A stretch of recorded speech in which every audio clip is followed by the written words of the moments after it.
JAWGS, Journey to Mars, audiobook prototype '03 written by Mike Whitus and read by natural readers, English voice John.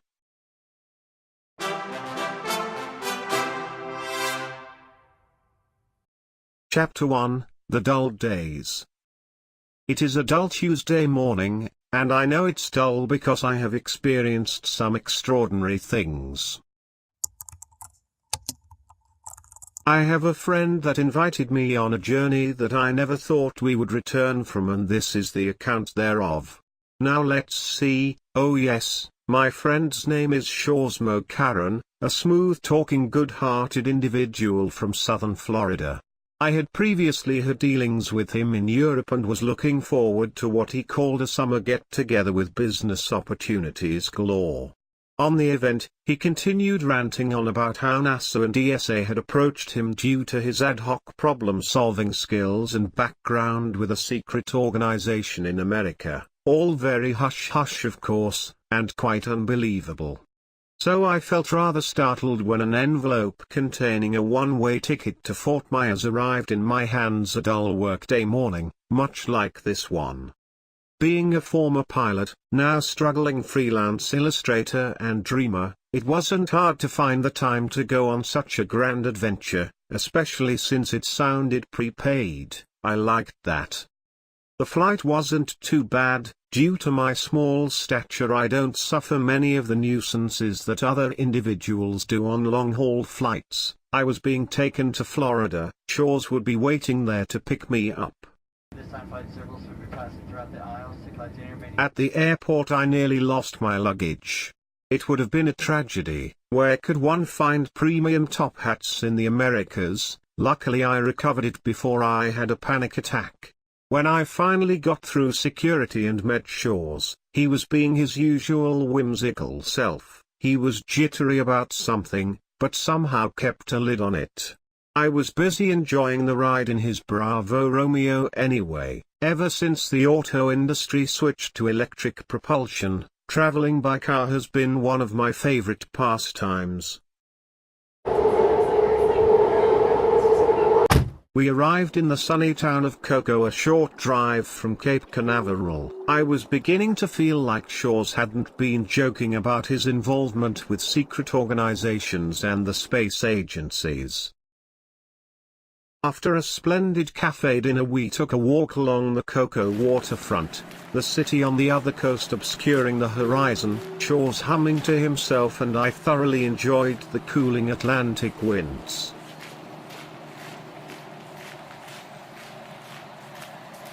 Well, right on time are we? I see you brought your friend Mr. Mokaran. A large basking rose from his bench and newspaper, smiling at us. Shaws lit up, clearly excited. Yes. This is the pilot I've been telling you about. I sent Shaws a questioning stare. My piloting days were behind me. Since automated flight it had been hard to find honest work driving planes. He knew that. Shaws gently pushed me forwards. Let me introduce Nady. Him and I have a fair amount of history together. The basker smiled, his giant mouth like a living gateway with friendly eyes. Nice to meet you, Nady. Most people call me said Maximus. If you must know, it's a mouthful. Like me.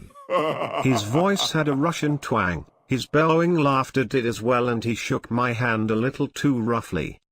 It's time. Shaws turned around eagerly, facing east. Said looked at his phone. Yes, they should have launched by now. I didn't have the faintest clue as to what they were discussing, but turned my eyes skywards to bear witness. In the distance, over the city noises, a rumbling could be heard, and as it grew louder, a light appeared low in the Cocoa skyline. A trio of lights. Followed by billowing smoke trails, they rose, first into the bright blue horizon and then slowly translating to the dark blue meat of the heavens. You know what those are, Nate? Shaws asked. Satellite launches from NASA, I asked testingly. Nope, those are the final robots for the second launch of Halcyon, my friend. It's what we're here for. Shaw's smiled mysteriously. Said grinned. All right, let's not keep him waiting. He said, lumbering away from us. Doc sent a bus to pick us up. The skybus pulled up a few minutes later. It was a large reflective thing that hummed gracefully to a standstill as its doors slowly exposed its innards. Dear passengers, please enter and enjoy your ride to Cape Canaveral. The automated voice changed pitch as it pronounced the destination. I barely noticed. I was still trying to cope with the prospect of being involved with ISS Halcyon, the fabled Mars-bound ark that almost all of the world's spacefaring nations had been laboring away at over the last decade. The sleek vehicle maneuvered to cruising altitude following the aerial express lanes horizontally parallel to most of the city's old land-based boulevards. Holographic commercials were littered in the intervals between aerial buoys that visually indicated safe autonomous fly zones. I felt the amputated sting of my former airborne profession. Computers simply were better at navigating the grids on Earth. It didn't make sense to introduce rogue intelligences like myself into a binary constellation that worked so flawlessly on its own. And so I had been deprecated like many other pilots, having to adapt to new career paths in management or some other non-computerized role. The transition had been painful to me. For once you have experienced flight, you will forever wander with your eyes turned skywards, for there you have been. And there you will long to return. I remembered the words, but forgot their author. Nevertheless, it was fundamentally true to me. Nady, I hope you understand that you play an integral and very important role in our endeavor. Shaw's turned around and smiled at me. We were about to dismount the skybus and he was unbuckling his seatbelt. You're gonna have to learn zero-G maneuvering over the next couple of days. Luckily we have a very capable instructor on hand. Shaw's mused. Shores is in love. Said grinned. Shaw's smirked. Are you gonna be that way all the way to Mars, buddy? He winked to Said and disembarked the idling craft smoothly. Said lumbered down the cramped corridor in front of me, eclipsing my view of the exit hatch. Cape Canaveral was everything I had imagined. Tight security, busy traffic consisting of all kinds of strange vehicles, hauling cargo, exotic liquids or gases, and then the occasional security cruiser or personal transport. Landing pad Papa 4 Delta where we had been deposited was sparse, consisting solely of the pad itself and a small building to house waiting passengers, in this case the occupants numbered 1. A beautiful young female lemon skin that quickly rose from one of the standardized plastic bucket seats. Well, you're a bit late, aren't you, Shaw's? You really want to keep Doc waiting like that? Her accent sounded foreign, maybe French? Her frown was internationally accent-free though. Shaw's smiled and countered. When he sees this little guy, I am sure I will be forgiven the 5 minutes I'm past our agreed rendezvous. He winked to her smoothly. She was gorgeous, I could tell he liked her. She ignored him and scrutinized me. I did my best top hat greet and bow while pronouncing my old boast. Best bush pilot this side of Duchamps. She wasn't impressed. Let's see if your bush driving skills are worth anything in zero-G, mister. She said, making Shaw's laugh heartily. Priz is a former Navy pilot with over 10,000 hours logged on close support VTOLs.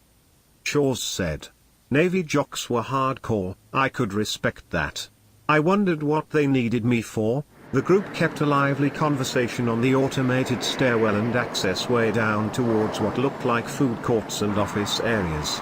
I was too busy absorbing the impressions that I almost fell when the animated sidewalk finally terminated, giving Said an opportunity to comment on my short stature. I liked the jargon already. It reminded me of the army camaraderie I had been without for so long. A part of the food court was under construction or had yet to be labeled in franchise names and exciting offers to compete with the colorful statements opposite. Get a fresh seaweed salad with every krill purchase, or get your scallop game on tonight with Canaveral clams. Sports had never really been my thing. I would honestly try to get into it, but as a scatterbrain I had never really had that good a memory for names. Logos, patterns and colors though, they stuck like glue. the same with faces opposite of names. My mind was wandering. Without noticing it, we had maneuvered ourselves into the labyrinthine under-construction area. Shaw's and Said were both very silent. The slick young female had procured a key card and had increased her pace. I was trying to keep up, her high heels setting a staccato rhythm on the marble floor in concert with my efforts. After what seemed to be an endless series of corners and junctions, we arrived at an elevator door. Priz expertly slid the key card through a previously hidden opening in the wall. The doors slid open and we entered. Everything was very unmarked and unusual. The anonymous lift descended downwards for several seconds. I was getting seahorses in my stomach. They had mentioned zero-G maneuvering and Shaw's had been talking about Mars and Halcyon.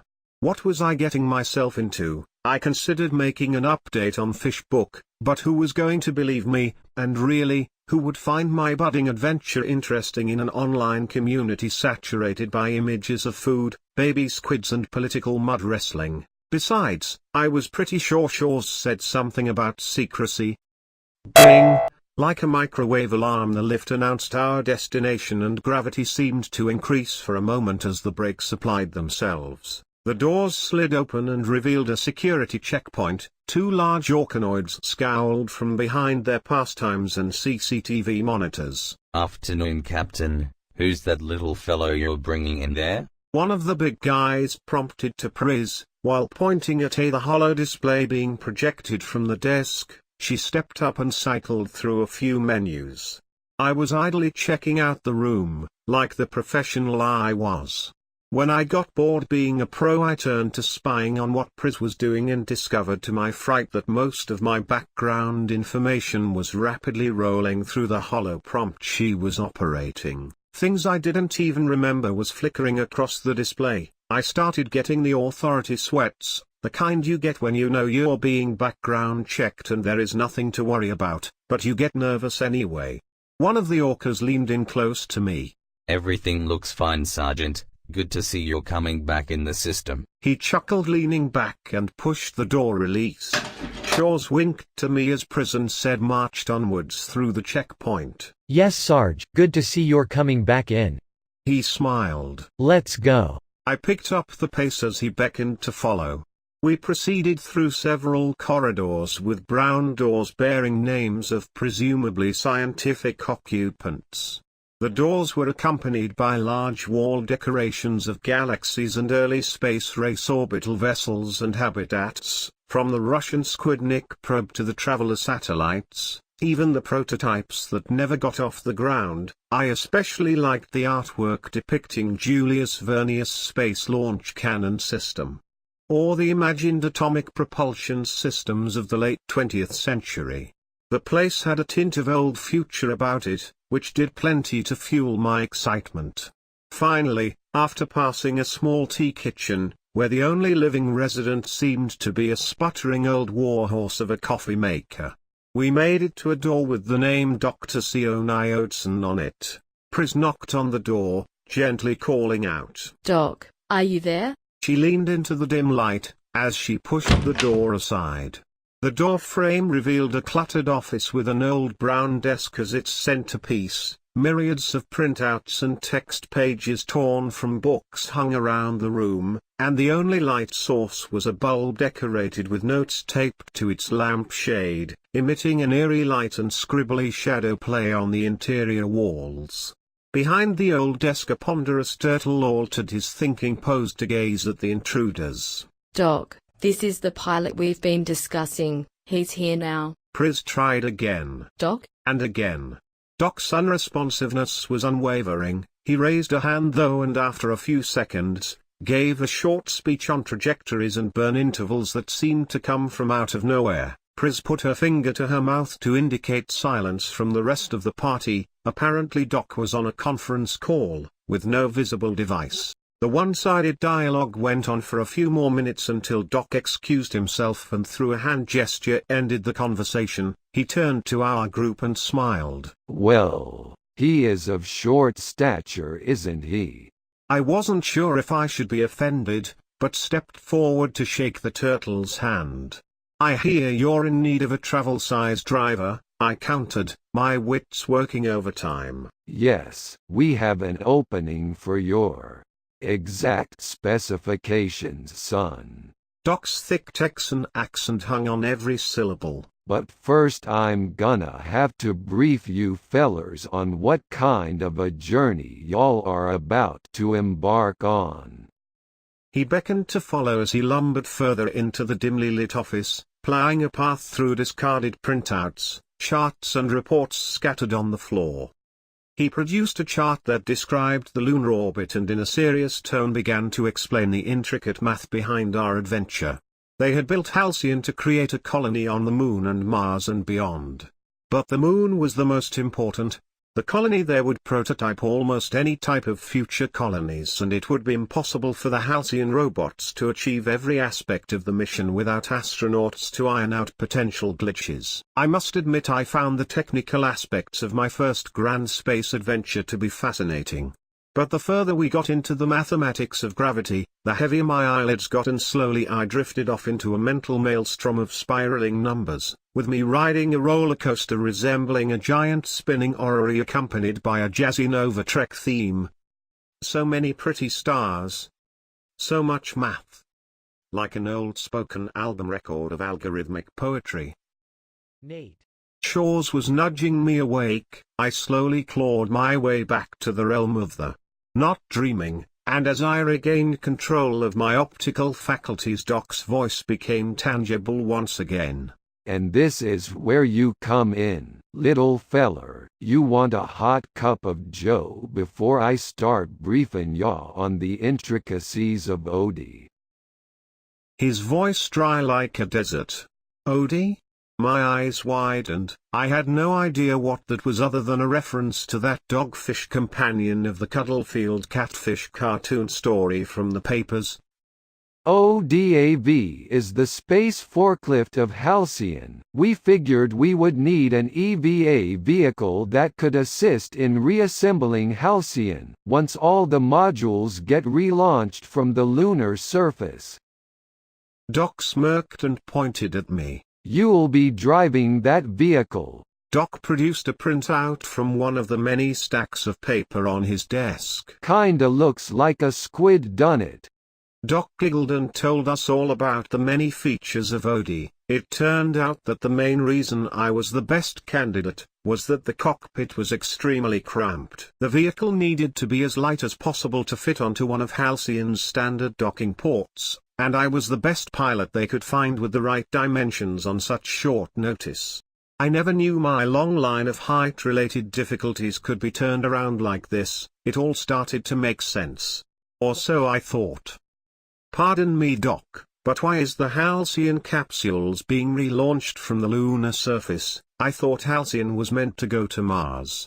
I asked eagerly, trying to understand the bigger picture. Ah yes, you see son, getting to Mars is not such a pickle as we once thought. The real problem is creating an affordable supply chain that can support whichever biological investment we make in Mars. Robots are fine, they run on power, be it collected from the sun, Martian thermal capacities or atomics. Us aquanoids are a different matter altogether. We require a steady input of nutrition, clean water, oxygen and very specific temperatures to be comfortable.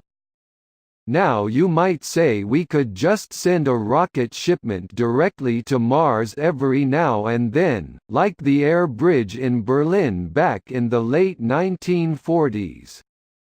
But the investment is simply too steep when you factor in the cost of escaping Earth's gravity well every time, so a smart turtle would place his money on a more sustainable alternative. Like the one I devised. Doc grinned deviously.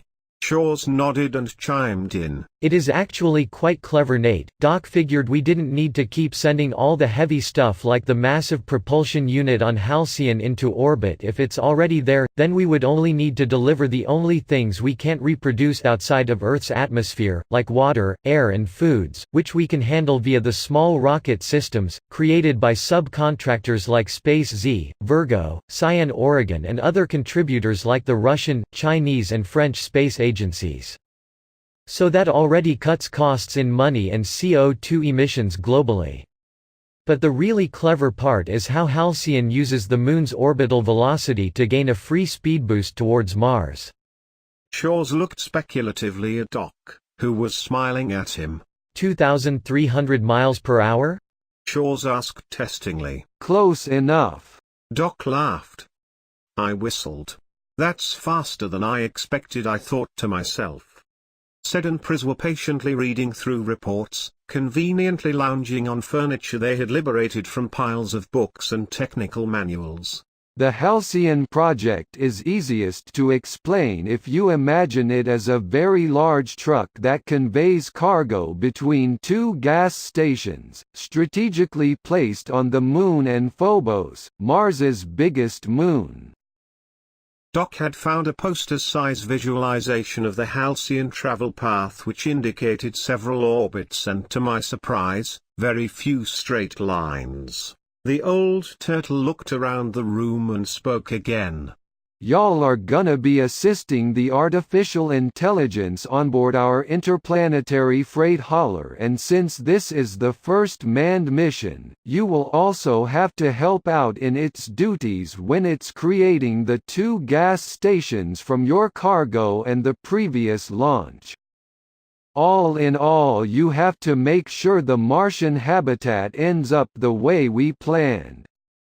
Luckily, the cargo you're bringing along is several families of autonomous robo-vehicles, industrial 3D printers and supplies enough to keep you four alive for more than 6 months. I straightened in confusion. 6 months? That's not nearly enough. Won't the round trip take us more like 18 months? Doc raised an eyebrow. Shaw's was hushing me. Dear son. Doc looked at me and continued. Apparently you're not aware of the progress made in plasma propulsion. NASA has been co-developing the idea with a company called Astronix for more than a decade. Maybe it's been too hush-hush, but it works, and we installed 4 of those drives in the propulsion end of Halcyon. From the time you leave the Moon, you should be in the vicinity of Mars no more than 40 days later. This baby is fast once it gets going. That's why it needs an almost equal amount of conventional rockets to slow it down once it gets there. See, Halcyon is mirrored, but the front is the lander and retro booster all in one, whereas the stern delivers the plasma jalapeno experience that shortens your trip so much, and everything is locally controlled by your onboard AI. Sed stood up and joined the party. Yeah, your first meeting with Blue Omnipotent Dragon Child will be very enjoyable. He is Chinese and programmed with a humoristic personality that we have all learned to love so far. We call him Bob. He informed us, in a very matter-of-factly Russian fashion. Shaw's released a short burst of air that revealed his disagreement with Sid's statement. Pris smiled and countered. Uncle Bob is Halcyon's intelligent user interface. He also monitors the robot families. Traveling to another planetoid is an interesting concept on several levels. One of them is land ownership, which sounds kind of stupid, but in reality, all the contributing nations want a slice of the cake once the first colony is working properly, which conflicts a little with the existing international laws that state that no nation can own land on another planet, but there is nothing we can do. I rolled my eyes at the typical greedy political bull that seemed to have crept its way into the project. Pris winked at me and continued. The robot families are the representatives of the participating nations. They actually have some very colorful names. The American Family, for instance, is named after that Pac-Man game from the arcade, so our 4 robots are called Pinky, Blinky, Inky, and Clyde, whereas the French family members are called D'Artagnan, Athos, Porthos, and Aramis. The Russians are father, mother, daughter, and son, and I can't pronounce the Chinese family names. But all in all, we're hauling those 4 families, each consisting of 2 multi-robots. The big ones, 1 spider and 1 flyer. Our cargo also contains everything we need to build the 2 moon refueling points, so our job is just to facilitate what Bob needs. Hopefully he knows how the families are doing at all times, or we will have to establish patrols if communications break down, but it shouldn't, since everything is redundantly Wi-Fi networked. She clicked her tongue as a conclusion. I finger-gunned her smartly and said, Murphy's Law states that anything that can go wrong, will go wrong. She patted me on the head, leaning in, and whispered venomously, That's what we have fail-safes for, sweetie. She walked away and I mentally noted not to finger-gun her again, ever. Said was chuckling. It reminded me of some large percussion instrument. Baskers had huge vocal organs and many rose to become bass voices in bands. Actors or apparently loud-mouthed cynics like said, he was all right, I guess. Smooth little fish. He finally said.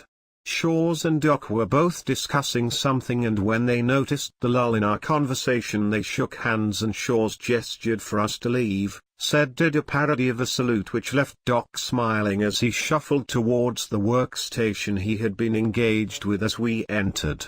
My friend, the hammerhead, marched down the corridor at a brisk pace and said, muddled along with me, You think you're ready for Hell Month? Said inquired humorously. I looked up in total surprise. Hell Month, I countered. Is what Shores calls basic aquanaut training. Said muttered to himself. I think it's a term he picked up with the U.S. SEAL program. He smiled. Without really thinking I inquired if said had any military background, and he looked at me mysteriously, made a short salute and said, Там, где мы, там победа. To this day I'm certain said used to be a very dangerous individual with an infinite supply of military anecdotes, but that left me as the only relatively untrained participant of the party, so at that time I wondered if my endeavors flying bush planes would grant me any kind of control merit over this OD Doc had mentioned. Hopefully enough to make an impression amongst these highly versatile individuals. Hellmonth, as it turns out, was a very fitting name. Hellish cardio training accompanied by some of the classic G-force tests, weightlessness training, low oxygen complex problem solving, zero-G tube meals, zero-G toilet training, etc. Many of these I had heard of and some I had already experienced. NASA's vomit rocket wasn't as bad as its reputation, especially when you're used to doing hard G-turns in a bush plane. You can handle a bumpy ride in a steel tube the size of an aqueduct. I am sure my lack of nausea annoyed said a little. He's a good-tempered giant, but he has a tendency to crack evil jokes about my primary shortcoming, as he calls it, referring to my height. One day I told him that the universe was made up of protons, neutrons and electrons, and in his case morons. Luckily he didn't mind the backtalk. Cardio training used to be my thing, but ever since I was forced to abandon my profession, flying STOL cabins, I had grown soft. Reawakening my body and losing the extra pounds I had gained turned out to be a lot harder than I thought. My trick, as it turns out, wasn't so much the running and getting up early in the morning. It was nuts. Actual nuts. I diverged my diet from raw meat, protein and fats to effing nuts. It worked. I felt completely full after a bag of hazelnuts. That and giving up sugar and alcohol did it. I mean, I didn't become the mean lean flying machine I used to be, but I dropped the extra cargo that kept me from running in the vicinity of my old track records. I was so proud I got myself a brand spanking new flight suit. The baggy old suit I had been sporting for the last month was becoming wide around the waist anyway. I felt like a million. About 2 months after Hell Month, we were joined by the embodiment of Bob, a drone extension that allowed him to interact physically with our team. We needed to integrate with the AI. Or that's what the agency demanded. Bob was a quirky fellow though, maybe it was his Chinese background, but many of his jokes were a bit off, making a potentially hilarious situation just very awkward. As a floating reference library he was invaluable though. For me personally, I needed to suffer Bob's eternal criticism of my below-average cardio every single time he accompanied me on the local running track, typically hovering next to me like a cynical balloon, commenting on any parameter in my physiology that didn't fit into Chinese standards for pilot fish, spacefarers or sentient beings in general. I often imagined turning his mechanical avatar into a blender or some other useful household appliance. Luckily things started getting interesting the first time they put me in the OD simulator. This was clearly a job for a multi-limbed cuttlefish or similar. The craft had an array of robotic arms and turned on a dime, on all axes. The controls weren't hard, but there were a lot of them. In the beginning I was content anchoring the craft and switching to the arms. But I was expected to work both the craft and the arms at the same time, and this really took some practice. I was able to rebind the craft controls to the series of foot pedals and then control the arms via my hands and an augmented reality interface. It was sort of like walking or sliding more accurately on a slippery surface while having incredibly long and strong arms with very precise heads-up display visual feedback. The simulation tank put me in what approximated zero gravity. NASA had built a submerged training version of Halcyon so that important procedures, such as redocking the many robot teams, could be rehearsed. OD was very close to a prototype, so I had to invent many of the maneuvers I needed to optimize the procedure of safely joining OD with Halcyon. Not just so I could get some well-needed rest, but also to save fuel. You see, every time I pushed or pulled at something, I would need to create an opposite thruster force to keep OD in place, or, as I found, I could just anchor OD using one arm and reach and position whatever needed docking with the other. It didn't take long before I was clambering all over the training ship like an excited octopus in search for morsels of goodness. One day Pris added another strange task to my list of things to do. It wasn't that much of a challenge, but she had learned about my nut diet via idle conversations during some of the few minutes of inactivity between drills, simulator training and hardware lectures. My new, must-do assignment was to change my eating habits to solely rely on the tube food we would be dependent on for the next 6 months.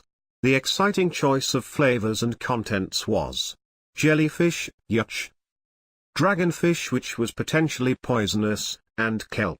I was trying to figure out what was wrong with my current menu of nuts, and Sit's explanation was something along the lines of us being role models for the folks back home and the news would present our story to high and low. That made us responsible in many ways we didn't realize, for instance what kind of food we would eat. So mission lead had suggested we convert to a new, yet thoroughly tested diet of abundant food sources, such as jellyfish. Another strange suggestion prompted by Pris was the sleepover. I suppose it was her semi-sexy way of selling the violation weekend. Popular sci-fi has always suggested some sort of stasis or cryo-sleep for long space voyages. I think mainly to let the spacefaring passengers actually experience their destination, if they were traveling to another solar system like Proxima Centauri.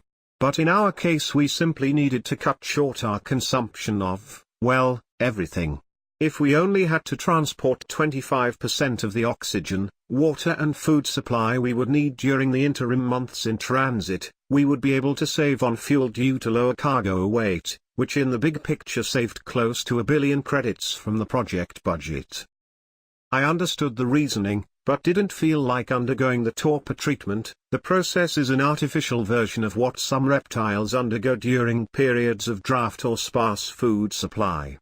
Over the months training with the team, my tasks got increasingly more complex, putting a slight dent in my motivation, but my interest returned instantly the day we were flown to South America, where we got our rudimentary introduction to the new AHALP, Advanced Hybrid Airship Launch Platform, affectionately called AHAB, and Halcyon Moby Dick, by the ground crews, hinting to the tale of an old shark's manic hunt for a white whale.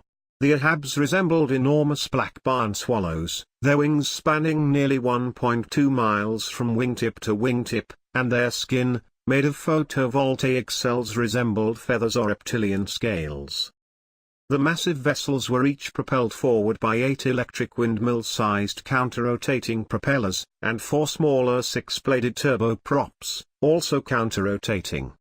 On the first weekend, Shaw's prison said wanted to experience the nightlife in Buenos Aires and had made a deal with a local helicopter pilot concerning transport. I was so fascinated with the Ahab ships though that I stayed behind to study the crafts in detail. AG-39, nicknamed Aggie, the specially built spaceport was constructed on the southern coast of Argentina. Most of the facility buildings hung onto the shore cliffside like barnacles on a ship. Alongside were the cavernous hangars shielding the Ahabs from the weather and high seas. The giant birds were essentially seaplanes with hulls the size of cargo ships. Their takeoff was rumored to be spectacular. I couldn't imagine what it would feel like, seeing them accelerated by enormous electrical engines and stand upon hydrofoils to lift themselves out of the ocean, awe-inspiring I was sure.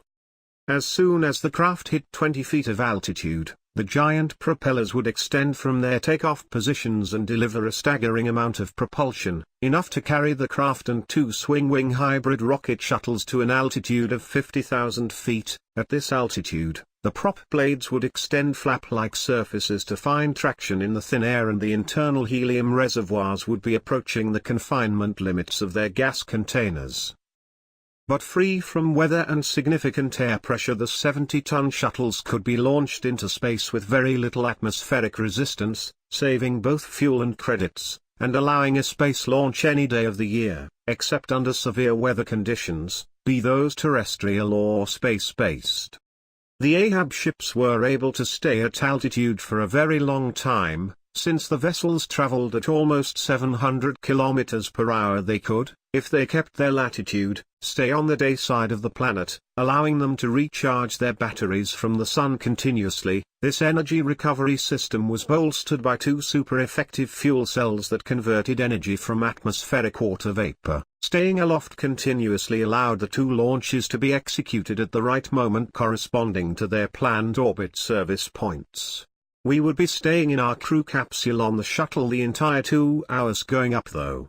The Ahabs were autonomous and only had small service spaces on board that would fit us. They were inaccessible from the sealed shuttles anyway, since both launches would be tucked away in underwing launch bays until we hit our ceiling altitude.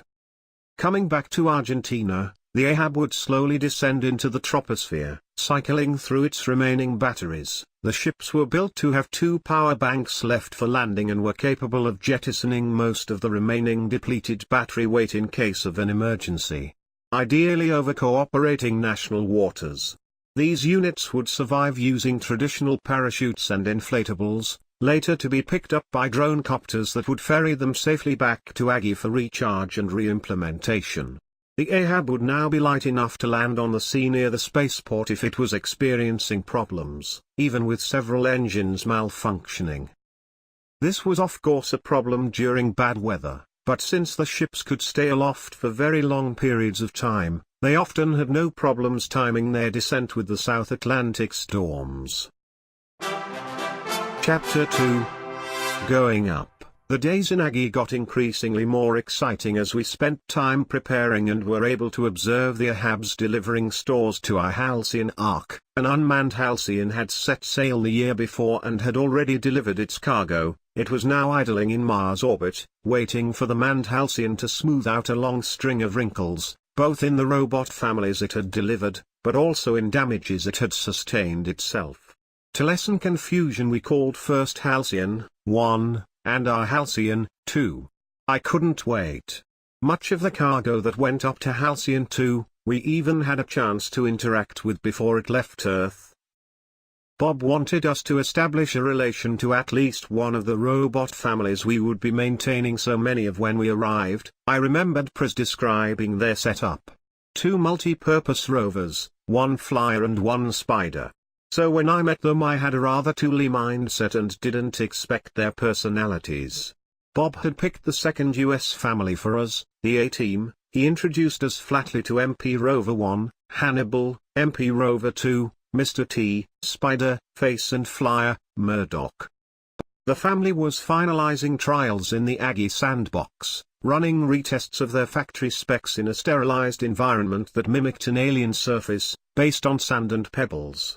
In the search of life on other worlds, the space agencies made sure no Earth-based bacteria, or resilient life like water bears were carried to another world and mistaken for alien life. So when we met the family we had to don hazmat-esque suits to keep our own little bacteria colonies contained. I suspect they were particularly attentive to Sit's halitosis.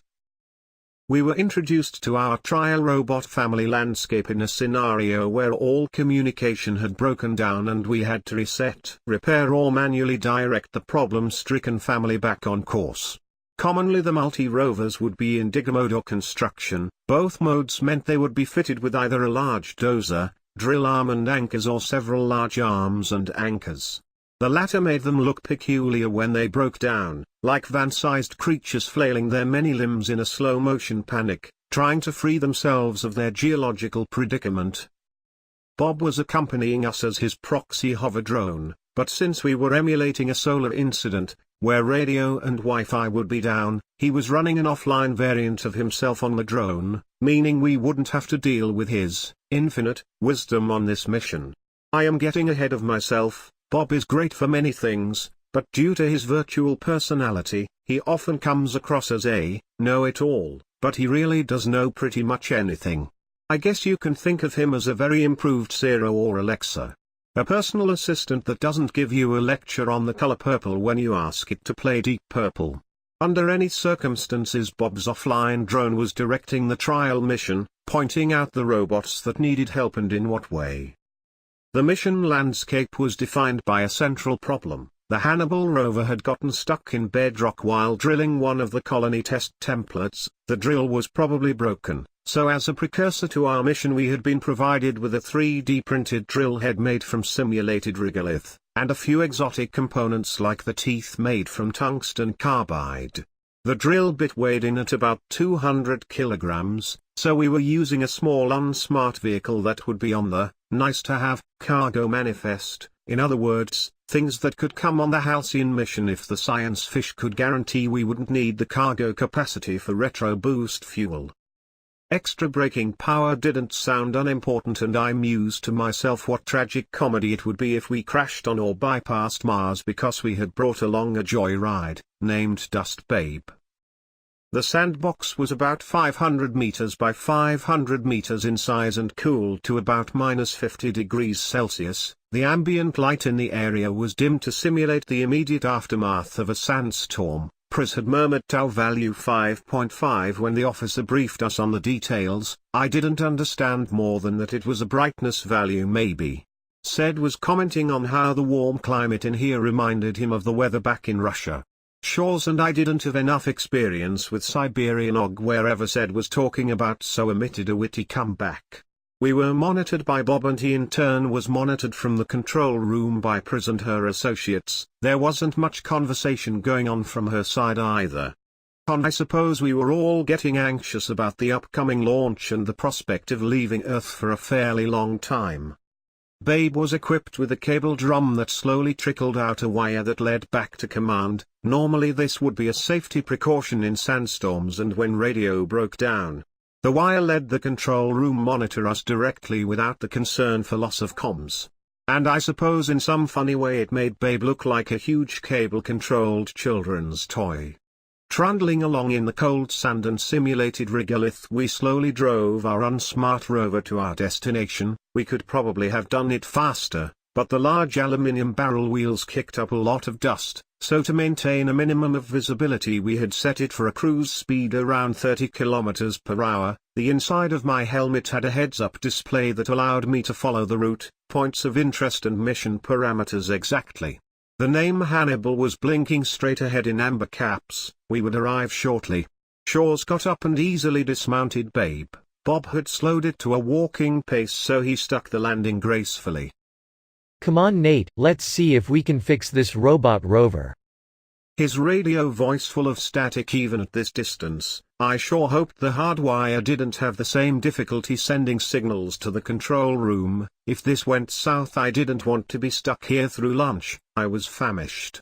My belly rumbled in concurrence. Hannibal sat with all anchors deployed and a drill arm hidden in the dust. The robot was quietly awaiting its drill bit replacement and had set its personality module to idle. But as we arrived, I could tell the robot was getting jittery from the heads-up data I was receiving. The robot personalities didn't serve much other purpose than to make interfacing with them a social encounter, the importance of which Pris hadn't been able to stress enough. Being stuck on another world with only a few other beings to socialize with could be problematic, so the eggheads in the science department cooked up a rudimentary personality for the robots we would be traveling with. They weren't too bright, but did their job perfectly. Some of them came with humor modules that allowed them to run harmless shenanigans. I sincerely hoped they would be funnier than Bob. The rudimentary purpose for the personalities was to ensure that we wouldn't feel the heavy isolation of living in the first Martian colony at a population level of 4. Hello Nate, my name is Hannibal. I am excited to meet you. I would shake your hand, but right now I have Drillhead 0001 mounted and it is stuck in simulated bedrock, so I cannot. I am sorry. The Hannibal rover blurted out suddenly as I approached it. The voice in my earpiece was full of static, but came through reasonably. I opened my mic and sent a formal hello back and did a small greeting gesture. Hannibal reacted by twitching, unable to do whatever it was it wanted to, because of its predicament. Said was mumbling to himself, uttering a few obscenities. He sat staring down the hole Hannibal had been boring, hunched over near the edge. He sort of looked like a big white mushroom with a glass dome hat. The simulation guys sure gave us a challenge here, Nate. He looked up at me as I walked around Hannibal, who followed us both with its masked cameras. The drill bit sat clenched in bedrock and the drill arm had buckled under torsion, or so the exercise had been designed from the simulation planning team. It meant we had to take apart most of the arm and requisition a new part which we hadn't brought along. Apparently Hannibal's self-diagnostic system hadn't reported the arm broken. So we only carried the drill bit on Babe and that was it. Luckily we had backup in the other MP rover, the Spider and the Flyer. Shaw's said and I agreed it would be easiest to have Pris print up a new arm and have the Flyer bring it to us. I found its private channel in the comms menu on my heads-up display and requested its assistance. My HUD symbol indicated it was recharging on the drone pad in the simulated colony, so it didn't take long for it to send a status and confirmation. Luckily we had the hard wire. If I had to send via radio, the signal might have been severely garbled, perhaps omitting the order for the Flyer to wait for Pris to load it with the newly printed arm. Said and Shaw's managed to take apart the arm on Hannibal. The bent arm piece had to be cut through with a laser running on the batteries from Babe. The torsion made it crack violently when the tortured piece was finally released from its structural stress.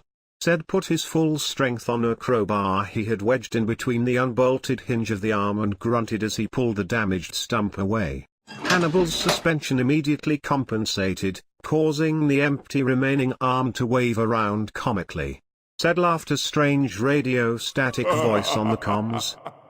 He looks like drunk moose. The moment was hilarious and we all joined in, except Pris that calmly reminded us to keep a professional tone on the radio. The Flyer Murdoch hummed into our small camp with the freshly printed arm, the drone playing a guitar track I didn't recognize on its external speaker. I suppose again an attempt at socializing with us, and it worked. I saw Shaw's rock his head enjoying the rhythm and mouthing some of the words. Having delivered the new part, Murdoch settled on Babe waiting to be retasked or transported back to camp with us. The music kept playing. We set the part in place, only having to grind a few shavings off of the 3D print. Once done, Hannibal was able to mount the replacement drill bit from Babe. Now all we needed to do was to remove the broken drills so the work could continue. Shaw's and I were discussing towing the bit out, but recognized several problems since it had already ruined the arm of Hannibal. Said had been rummaging around in the cargo pod of Babe and after a while returned with 2 sets of plastic explosives. I will take care of this, you just stay back. No problem. JAWGS was about to protest and Bob was flashing several objections in our huts, but since we hadn't been able to come up with a solution between him and Bob didn't present a plan, Sid's alternative made sense, in a violent kind of way. We backed up Babe about 50 meters, Hannibal followed, Murdoch brooded on the back of Babe, playing dramatic rock and roll, and I briefly wondered how it would repeat the music in hard vacuum where sound couldn't manifest. I was sure it was programmed to stay off the radio, but it seemed like these robots had a will of their own. Maybe that was just me falling for their virtual intelligence. Небезпека. Explosion soon, said as he jogged towards us, unfurling a thin wire connected to the planted explosives and a small control box. We all knelt down behind the barrel wheels of Babe. Even Hannibal had positioned itself with Babe between it and the drill pit. It felt like a silly precaution. The pit was conical, so the blast would be directed upwards and we would most likely be covered in a layer of dust after the explosion, but nothing more. You can never be too careful with explosives though. here we go, said Winked. Fire in the hole. JAWGS said. The sound was deafening. We felt a shockwave and then the dust came. It was thick and swirled around us like a grey mist. I could barely make out a hand in front of me. How much explosive did you use, Set? JAWGS shouted, clearly frustrated over the dust storm. enough. Said grinned, thumbs-upping us, his childish cackling only barely understandable due to our proximity. What the heck are you idiots up to? You fractured the compound roof. The hardwire link carried Prez's voice clearly. We're recovering the broken drill bit. Explosives seem to be an easy solution. JAWGS explained via the link. You realize you're in a training facility. That means a confined space, and that means, don't use large amounts of explosives, you idiots.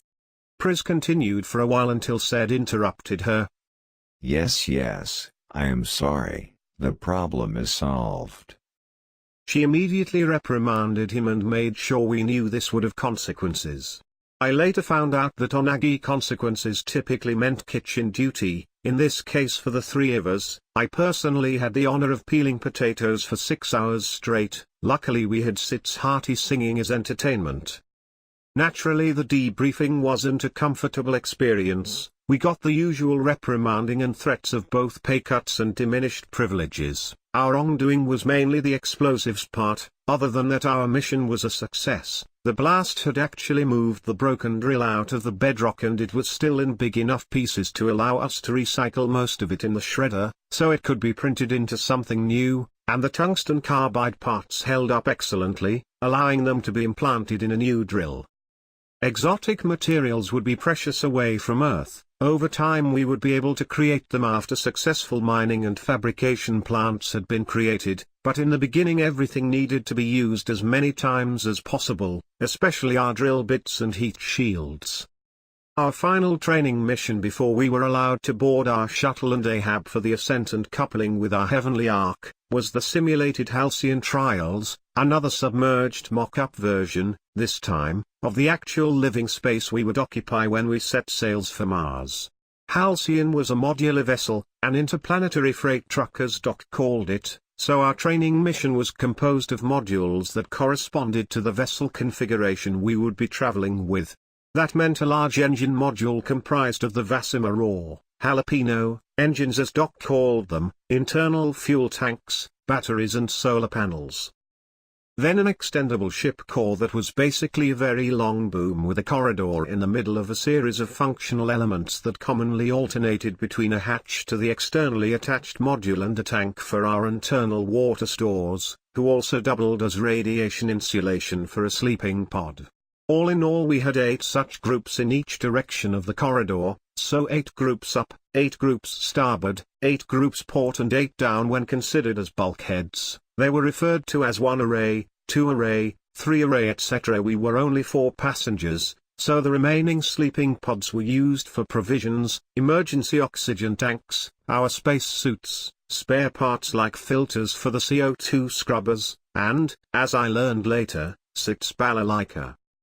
The trip to Mars may have been a lot faster with the plasma engines, but we would probably still have to endure heavy bursts of solar or galactic radiation on the way. Luckily Halcyon had warning systems that should afford us at least a 30-minute warning before having to button up, as Shaw's called it. Everyone knew the procedure, and that's one of the things we drilled extensively on the mock-up vessel. Calmly stop what you were doing and make your way to a sleeping pod, preferably one with an entertainment system, and then wait out the storm. The simulation ran dry for the first week, so normal Earth gravity, and then wet the week after, meaning the eggheads filled the pool around the vessel with water to create an environment that resembled microgravity. NASA called this neutral buoyancy. This allowed me to practice with Odie again. Although the water restricted its movements as before, it was now easier to move around on Halcyon, having my muscles remember the controls and not constantly having to think about how to go where I wanted. I even felt so extra I did a few party tricks, like somersaults or pirouettes. Shaw's, Zed and Priz were all equipped with space diving suits when on the outside of Halcyon performing maintenance, so suddenly I was the big guy. I enjoyed this and played a few pranks on Zed, until I was reprimanded by Priz, and of course Zed rewarded me with a sore arm when we got back in. Priz had basic Odie operating skills, but the cockpit was very small and she only fit barely. Due to her slender frame, she was my backup. However, there were 2 Odies and they were parked on the 7-ray hatches, near the front of Halcyon. We carried the extra Odie for redundancy, but also to speed up orbital assembly and finally to maintain symmetry in the cargo load of the Ark. The Vasimer engines would nudge us to high speed, but the relative hard retro boosting would be handled by conventional engines on board the EDLR. Entry, descent, landing and return vehicle occupying the nose of Halcyon. This meant cargo symmetry was important, so we didn't develop serious vibrations causing structural damage during braking. The EDLR was curiously called Edsel, almost Scandinavian for donkey. I was told it could be a reference to a vintage car. Supposedly it was a failed Ford brand, but the name was probably just a mutation on the letters EDLR. The Edsel on Halcyon was our landing and return vehicle. It was also Halcyon's brake and nose thruster. To make sure it had enough fuel to take off from Mars and return us to the Halcyon, it used all of the 8-array mountings for fuel pods while braking. We would dump these and our empty oxygen tanks while landing on Phobos so the colony could refuel them and resupply us when we hit the Martian moons on the way back. In conclusion, our gravity-boosted trajectory would be Earth to lunar orbit, to Phobos orbit, then Mars orbit and then land. We were all getting very excited. Our neutral buoyancy exercise finalized, and the last night we spent on the submerged training version of Halcyon. We celebrated over dinner with a little wine, stories and sits singing. Each of us contributed with our own cultural aspects.